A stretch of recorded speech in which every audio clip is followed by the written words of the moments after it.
But first, allow yourselves to simply become very comfortable, relax, and open up the conduit of your imagination, which is the communication conduit to your higher mind. And in relaxing, allow yourself to image what we are about to say in your mind's eye. Now, imagine that you have a mirror. It can be large, small, separate from a wall. It doesn't matter what it is, as long as you have the ability to look into this mirror, as long as the mirror has some kind of an edge. And imagine, thus then, that you are writing the number 11 on a piece of paper or any other medium that you wish, and you are thus placing this 11 in front of the mirror in such a manner that you can see both the one you've written on the paper and its reflection in the mirror, so that the paper and the reflection together show 1111. Thus then, once you have done that, allow yourself thus then to focus on this 1111. Part in your reality, part in the mirror's reality. And allow yourself to feel vibrations, whatever the idea of the number of 11, whatever resonance you find works for you in your imagination, imbue and infuse the idea of the 11 on the paper with that frequency, and allow yourself to also imagine that the reflection in the mirror is also vibrating at that frequency. As you imagine that the vibratory frequency passes from the paper into the reflection in the mirror, you can also begin to imagine that the mirror itself is starting to vibrate at that frequency. And as you begin to imagine that the mirror itself is vibrating at that frequency, you can recognize that all it's doing is reflecting to you the frequency that is going on in your reality outside the mirror. So you have created a kind of vibratory feedback loop. The vibration in your reality, the vibration of the 11 on the paper, transferring to the reflection of the paper in the mirror, transferring to the mirror, which reflects back to you the same vibration. Round and round and round and round in a kind of a circular way. Just allow yourself to sit with this vibration, to sit in this vibration for a moment in your imagination and just feel it coursing through you. A nice, gentle, vibratory hum. Now, I am going to ask you to think about this mirror, to view this mirror in a different way than you normally view the idea of a mirror. We have talked about the idea of parallel realities. I am asking you now to do the following thing in your imagination. Imagine, if you are willing, to see the mirror not as a reflective service of your reality, but see it as a window into an actual, real, parallel reality that exists at the same time as yours, in which there is an identical version of you doing exactly the same things you're doing at the same time. Look through it like a clear piece of glass that is not your reflection. It's another version of you in another reality looking back at you, doing exactly the same things at the same time, because these are parallel realities. Start to let this idea sink in, that you're actually looking through a window, through a gateway, through an opening into an actual parallel reality with another version of you that just happens to be doing exactly the same things you are doing simultaneously. So if you touch your nose, so will that version of you in that reality. But it's not a reflection. They're just doing the same things at the same time and looking at you as if you are their reflection in their mirror. But as you begin to allow this concept that you're looking through a window instead of into a mirror to sink in, you can begin doing different things to watch the other you in the other reality that is a true autonomous being in its own reality, his or her reality. You can begin to do different things, touch your nose, touch your ear, touch your eye, make different faces, make different signs and symbols, and watch that version of you also doing the same things at the same time, because they, from their point of view, are doing those things in their mind first. And just watching you as the parallel reality to them, mimicking the same things at the same time, because you are their parallel reality. You are their reflection. Allow this idea to become more and more concrete, more real. Truly, truly, that is another person. Truly, truly, they just happen to be doing exactly what you're doing at the same time.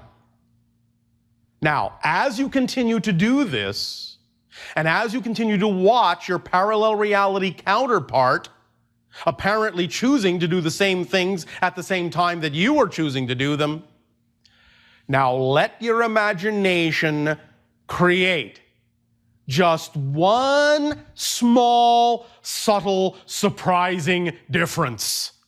Maybe you touch your nose and maybe they touch their eye. Something is just slightly different than it was before. And you catch it. You catch the difference and you stop and you feel the shock wave go through you that this is truly a different reality, that the reflection is no longer identical. Similar, but not the same. And now you begin to amplify the idea that this is truly another person in another reality looking at you with what appears to be the same face, but it isn't yours, it's theirs. As you begin to experience more and more and more of the idea that they're doing things slightly differently than you, those differences can become more magnified. The lines, the parallel lines in a sense, can begin to widen and diverge. So that even as you are watching, you are shifting from parallel reality to parallel reality to parallel reality, seeing different parallel realities through that glass, through that window, and seeing the subtle differences and then the greater differences that are happening in that world from yours. And you can even see the look of astonishment and surprise on the face of your parallel counterparts as they recognize that you are no longer their reflection, but a true being in another reality doing something that is similar but different from what they are doing. And you can begin to truly relate to one another as different aspects of the same soul, but in different realities, experiencing things somewhat simultaneously, somewhat similarly, but not the same. Thus then, as you create more and more differences, you can begin to realize that what you can do is send the vibratory energy of the 1111 gate into this scenario so that you are one of the ones in the 11 and he and she is one of the ones, so that you each become the 11. One of the ones in the 11. You become each a tuning fork, each a parallel line to each other, and you resonate to each other in such a manner that as you send these waves back and forth through the window, back and forth to each other, you build up this energy in such a fashion that you can each start to imagine the reality you wish to see, you desire to see, you prefer to see yourself in that reality, in that parallel world. Build up this image, change this image, visualize this image of that parallel reality becoming, shifting to the ideal reality you prefer. See all the things happening in that reality through that window that are representative of the reality you prefer to experience, and seeing yourself in that reality through the auspices of this identical partner you have now created in this simultaneously coexisting parallel version of yourself in that reality, who is seeing the same things in you, seeing the realities they prefer. And as you allow yourself to allow the reality on the other side of the glass to become exactly representative, precisely representative of that reality you prefer to experience, and knowing that at the same time they are doing the same thing for themselves, Feel the vibration of the 1111 gateway amplifying, connecting you, locking you together. Feel it magnify and amplify to a great degree the energy of excitement, the energy, the thrill of seeing that reality being lived, knowing it is real. And feel the vibrations for that reality and your reality now approaching the glass, approaching the glass, approaching the glass until the glass vibrates and resonates. And then the vibrations from one reality to another cross. And you are hit with the frequency of that reality, and that version of you is hit with the frequency of their ideal reality on your side of the glass. And you exchange instantaneously those vibrations, those realities. Let them sink in. And as the vibrations once again settle down, harmonize, you go back to the idea of seeing the glass as a mirror, seeing it be a reflection, an actual reflection that is now a reflection of the ideal reality with you in it. It is truly your reflection, your reality, your vibration, harmonized, synchronized, locked as one parallel reality stream. Even as you know that your counterpart is now experiencing exactly the same thing on their side for their ideal reality vibration. And you have assisted each other, worked with a parallel reality counterpart to assist each other in strengthening, amplifying, magnifying, and locking in the vibration of the reality you prefer and doing the same for them. And let that vibration now be your vibration. Let it become familiar as your vibration. Let the reflection be your reality. Let it be a reflection of the true you. And look back down at the 11 reflection and the paper 11. And know that anytime you wish, as you pick up the paper with the 11 on it, and see yourself holding that 11 in the reflection of the mirror that reflects your new reality, anytime you wish, you can avail yourself of this permission slip, this tool, this exchange. Anytime you wish to fine-tune, refine, any idea of better harmonization with that reality of your preference, you can always, once again, use that as the phone number of the parallel reality of your counterpart. Place it next to the mirror so you can see the 1111 in the reflection, and dial the number up once again, and know unerringly that your counterpart will always be there on the other side of the glass, on the other side of the window, because they're doing exactly the same thing at the same time, because they're there to help you as you are there to help them. And this is one way to allow yourself truly to experience the idea of cross-connecting energies between parallel reality selves to aid and assist each other in really truly becoming more and more of who you wish to be, who you prefer to be. This is one way to truly amplify, magnify, and lock in a relationship with yourself, a relationship of reflection, a relationship of willingness to be more and more of who you are by being of service to other counterparts and allowing them to become more and more of who they are at the same time. Take a deep breath in and lock this 11 energy within yourselves. It is yours to use. You are, in that sense, constantly shifting from parallel reality to parallel reality. You are parallel reality beings. That is your nature. You don't have to learn how to do it. You do it automatically. You just need to learn to guide it in the direction of your preferential vibration. It's as simple as that. Now, as we say later on in this transmission, we will use another variation of this particular permission slip exercise and create a slightly different kind of relationship, but we will surprise you with that later. In return for the gift that you are giving us in resonating with us in this gateway, this day of your time, we will thus then ask, in what way may we now be of service to you from our parallel reality to yours?